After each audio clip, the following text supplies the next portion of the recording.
it records on everything. So this is pretty awesome. Hello there, I am Nu-Trix, the synth guy, and today I'm testing out the Roland Go Mixer Pro X.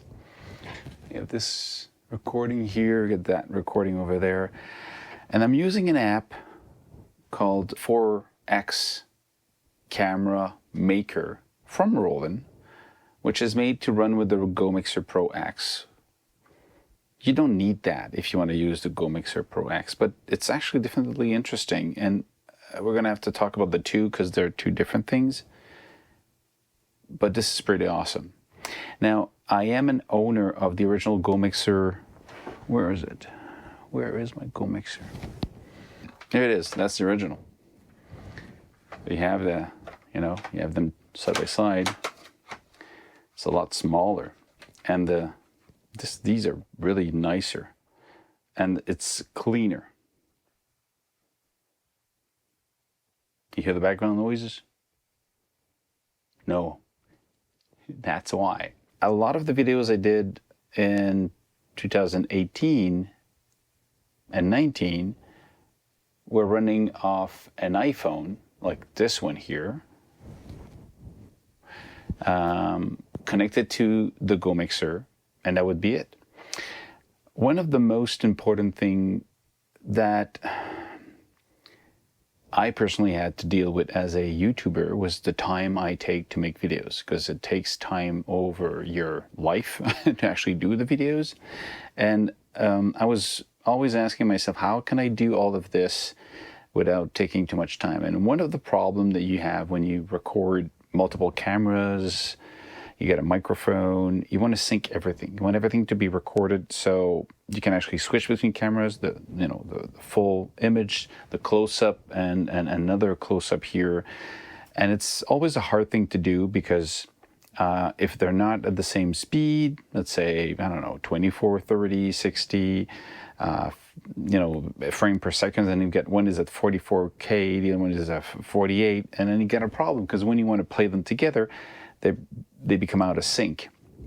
And it's a big problem when you do editing. So you want a simple setup that everything runs at the same speed, and if possible, the sound is recording with the image so it's locked to picture. So that's why I was recording a lot with my iPhone straight out of my Go Mixer. But sometimes I didn't like it because sometimes I did record with my microphone, which I had an older one of this one. And I would pick up a lot of noises in the room. So I would I'd like to have a separate recording of my voice so I can actually clean it up if I needed to. It's okay, but at the same time, do I have time to do it? So at one point, the Go Mixer, I had a problem with the cable. And I did want to have separate recordings. So that's something you need to think about. There's an advantage of having multiple tracks in. I'm using the MX1 for multiple tracks, but then the steps it takes are maybe too much that the advantage is not super clear why I do this. So I'm really going through the process again. So I'm testing the Go Mixer, and I'm gonna also test this one, the Go Live Gas. So that's gonna be in a video soon. So I'm verifying which one, or if any of these two actually answer my needs, which is basically be able to record a good quality recording of a almost final mix. I could do some editing after, but I mean, meaning that the mix that I hear, the volume between my voice and the synthesizer I plug into or whatever I play into is mostly what you're going to get. It's forces me to do a good mix when I'm doing it. So I'm going to put headphones instead of just doing it without any monitoring. And if the quality is good enough, I can keep it. It's saving me a lot of time. So, and I think a lot of people are having this problem, is finding the amount of time to do whatever they want to do. They want to do it quick, but they still want it to be good quality. So the Go Mixer Pro is Go Mixer Pro X, or Go Mixer Pro 10, if you like it. I don't know, it's X actually. It's a very cool portable Roland mixer. Now it's a mixer, so you have actually 8 different inputs. You've got a combo jack in, the one I'm using for the microphone I have here, and I have a phantom power that is part of my microphone package, but I could also activate the phantom on and off, and it would take it off. It would take it from the camera itself. We have a guitar bass input, so this could be guitar bass input, and you would have a switch here to say, is it going to be guitar or bass? Here. Is it going to be guitar or bass? And then you get 2 line in. These are stereo line in, so they can come from iPads, Volcas, whatever you want. You have a loop back. That's a feature when you want to use this to play back off the computer or the iPad or iPhone. If you want to play back, by default, it's going to loop back because it's a mixer. So it's going to mix what's coming off of the iPhone back into the mixer. If you don't want this, you put it at off. So you have playback, which is not sent back into the mixer, which is good because you didn't have that on the original Go Mixer. You also have 2 inputs here for instrument. So these are 1/4-inch inputs, left and right, basically, or mono. So that's where I would put my keyboard, for example, or my mixer out into this. And you have a power here. You've got battery. You take this out. And you have, here we go. Come on. You have 4 AAA batteries to run it. So this could be for the phantom power, but also is for the power itself of this thing running. So if you don't use the iPhone the way I'm using it right now, it comes with a cable. The iPhone is sending the power to this, so it works. If you don't have this with the power, it could run just from USB. And you can also use this and the USB, but it would not drain the iPhone battery, basically. And there's also something that's important here. There's a smartphone here, smartphone input-output. This is the same cable, and it comes with this cable here. Put it on the camera here, this cable. So you see you've got stereo in and a microphone at the same time. So you have stereo out and microphone, stereo out and microphone. So this can send and return signal between a smartphone and a Go Mixer. And this is how you can connect to an analog telephone where the, let's say, your USB audio is not supported because of its some type of Android devices do not support it. So right now, what you're listening is my microphone here, this one that goes into the preamp. So that's the preamp you're listening. If I'm bringing the volume down of my microphone and I bring the volume up of this one, now what you hear is my microphone here, the one from my headset. So even a headset with a microphone can be used here. So you've got a separate volume just for the headset. You've got whatever microphone you have here. You've got a bass or a guitar.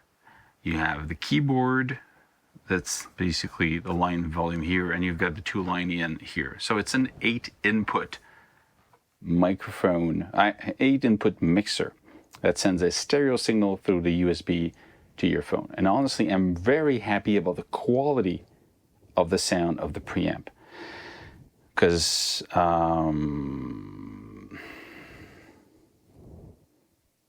that's something very important when you want to do, I mean, you only have one.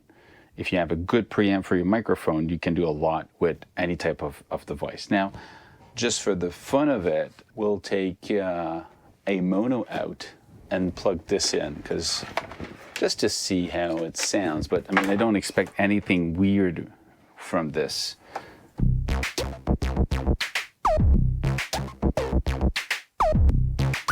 I'm just gonna press play, bring the volume down first, see how this works. That's it, I've got the volume here. This works.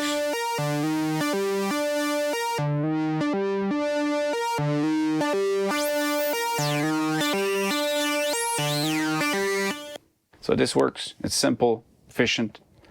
Now, the one thing that is very different is this app that I'm running right now. This is running off the 4X camera maker. You can download it and you can use it. What's interesting is it's syncing. You installed it. I have installed it on my iPad, iPhone, and iPhone X. The three of them are running at the same time. This one is the master. I'm actually recording. When you press recording on this one, I can see that the two others are recording also at the same time internally. So I don't have the quality lost of sending it. The fact that this records simultaneously my three devices at the same time, it makes it so that it can run up to, I think, 7 different devices like that.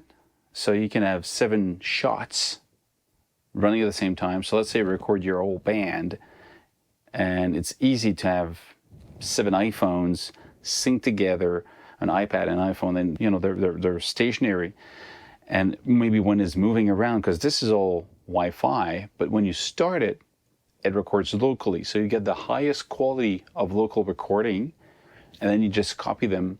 And it's actually something we can do after. When I stop it, I'm going to be able to import all of that into the main device. And there's a small editing window that I can save it and edit it. So this is interesting.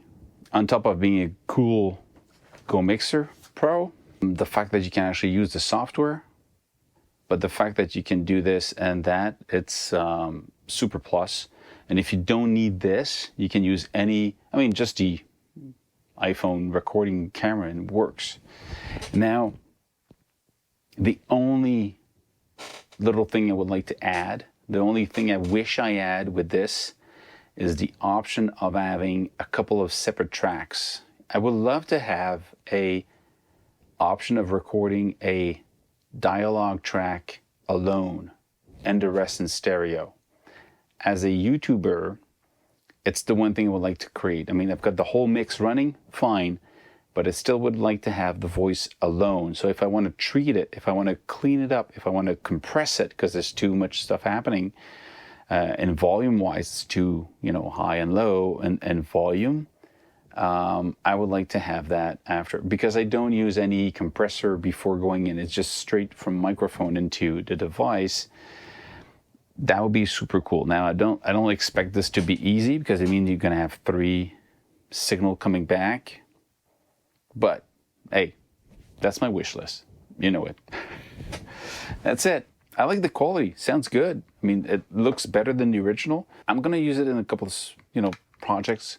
You're going to hear about it next week. But the next one is I'm going to be testing the Livecast.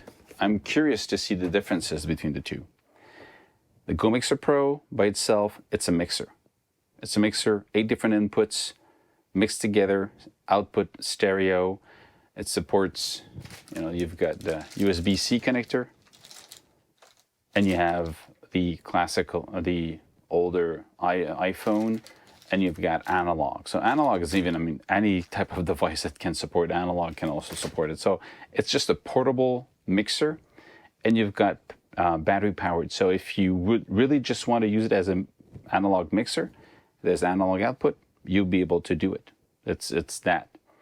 The Livecast, it's more about live online. But for what I understand, with the Go Mixer Pro, I can do live if I want to. I just need to open my YouTube and then do a live streaming right now. It works. I'll be able to do it. It depends on the software I'm using. So that's it. I'll come back with that. I'll do a test with this. We'll see what we can do. That's it, guys. See you soon. Thank you very much for following. And if you have any questions and comments, put them below. Cheers.